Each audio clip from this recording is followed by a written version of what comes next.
According to one of the stories contained in the book of Genesis, angels were sent by God to destroy the cities of Sodom and Gomorrah because of the sins of their inhabitants.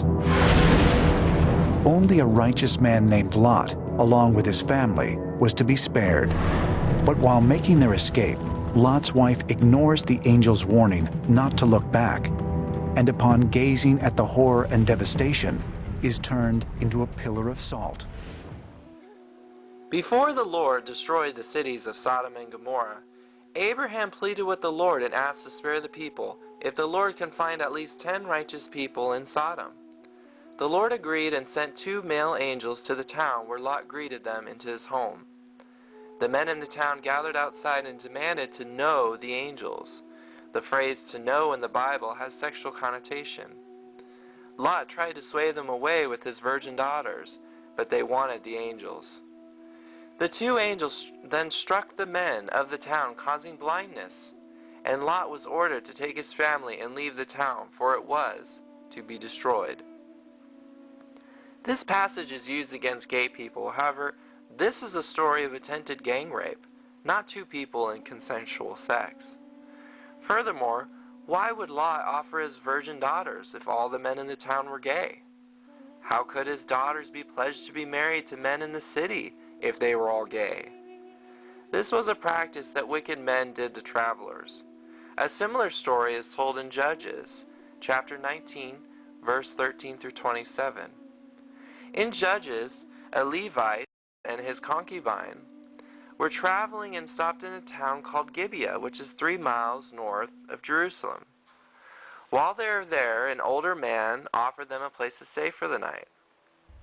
During the night, a group of men in the town came to the old man's house to demand to have sex with the male traveler. The Levite gave them the concubine instead. The men gang raped her and abused her all night until dawn. This story tells that men of ancient Israel were not labeled like we are today, and many were what we would call bisexual today. So why did God destroy Sodom and Gomorrah?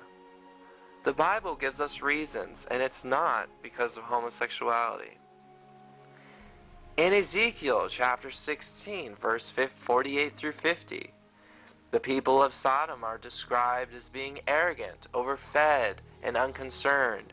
They did not help the poor and needy. They were haughty and did detestable things before me. In Jeremiah 23, verse 13 through 14, it says that they committed adultery and live a lie. They strengthen the hands of evildoers so that no one can turn from his wickedness. They are like Sodom to me, and the people of Jerusalem are like Gomorrah. This implies that the men in Sodom and Gomorrah were committing adultery. Adultery is defined as a man who has sex with a married woman. Once again proves that these men were not homosexuals. In Jude chapter 1, verse 5 through 9, it says that in the similar way, Sodom and Gomorrah and the surrounding towns gave themselves up to sexual immorality and perversion. Sexual immorality, or fornication, is found in the New Testament. Many people define fornication as any sex outside of marriage, but that is not what the word originally meant. It is a common belief that the origin of the word fornicate derives from Latin. The word fornix means an archway or vault, and it became a euphemism for brothels where prostitutes could be solicited in the vaults beneath Rome. More directly, fornicatio means done in the archway. Thus, it originally referred to prostitution. Furthermore, if you go further back, fornication was translated from the Greek word porneia. Porneia was a blanket term which referred to any serious sexual offenses, which would include incest, bestiality, adultery, rape, hiring of prostitutes, and most importantly, shrine prostitution or idol worshiping.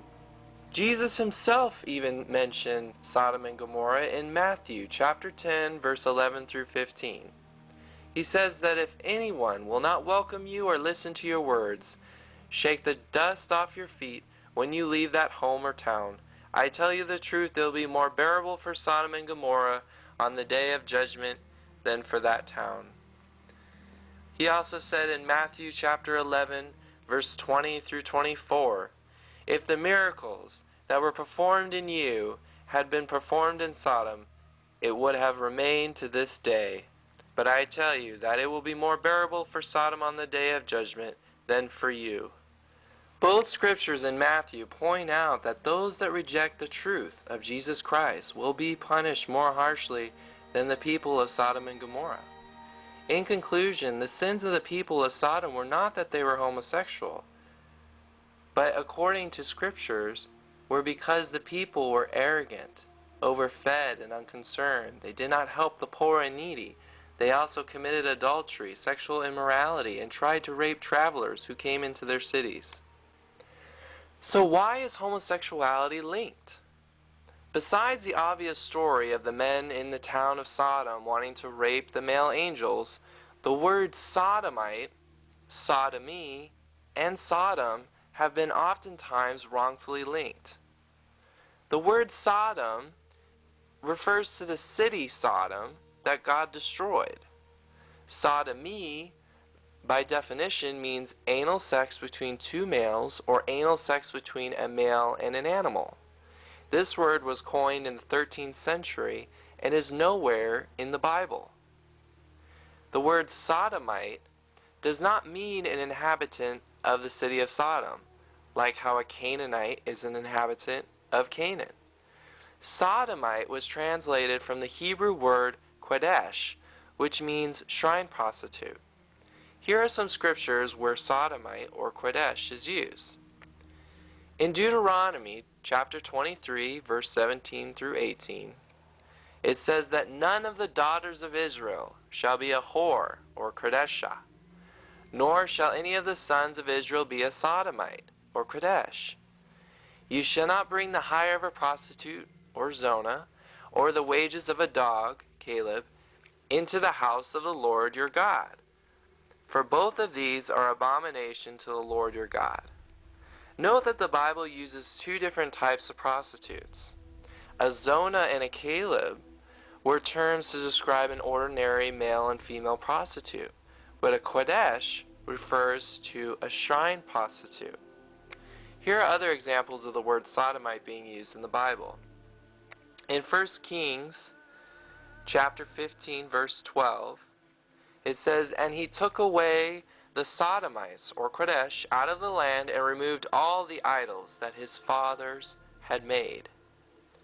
In 2 Kings chapter 23, verse 7, "Then he tore down the ritual booths of the sodomites, or Kodesh, that were in the house of the Lord, where the women wove hangings for the wooden image."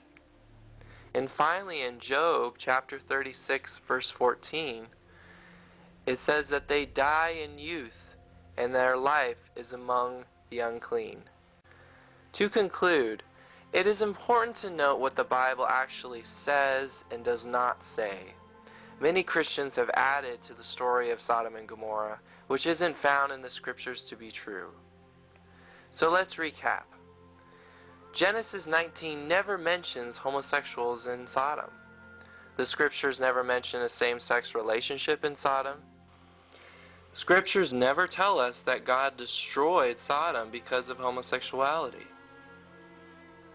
Sodomite in Scripture never refers to homosexuals and doesn't define a sodomite as an inhabitant of Sodom. Every time sodomite is used in Scripture, it refers to cult shrine, temple prostitutes who worship the Canaanite fertility goddess. The sexual immorality and perversions that the people of Sodom committed is not defined in Scripture. The Bible doesn't even say anything about the people of Sodom and Gomorrah having sex with animals. And finally, the word sodomy is not found in the Bible, and the word was coined sometime in the 13th century. If Sodom and Gomorrah was destroyed because of homosexuality, then the Bible would say that, but it doesn't. There is no evidence to back up claims that the people of Sodom were all gay, or even that they had sex with animals. It says it was destroyed because God could not find 10 righteous people in the city. Christians' attempt at comparing a story of gang rape to modern-day gay couples who seek to get married is wrong and absurd.